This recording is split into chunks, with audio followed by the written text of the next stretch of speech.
Hello and welcome back to our channel. So today in this video we are going to discuss about how to buy subscription in Disney Plus. So without wasting much of our time, let's get straight into the video.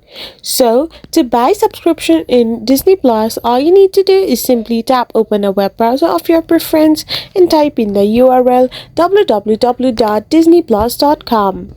Once you do this, you will end up in the official website of Disney Plus.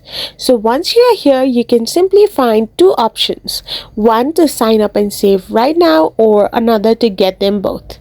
So these are the subscription plans of Disney Plus. So to get them, you can simply tap on any of the link you want to tap, and once you tap on it, you will be redirected to a different interface where you need to verify yourself and give all your details, and after that you will be proceeded to the payment section. So once you are in the payment section, you need to give your card number and proceed to payment, and by doing this you can buy subscription on Disney Plus.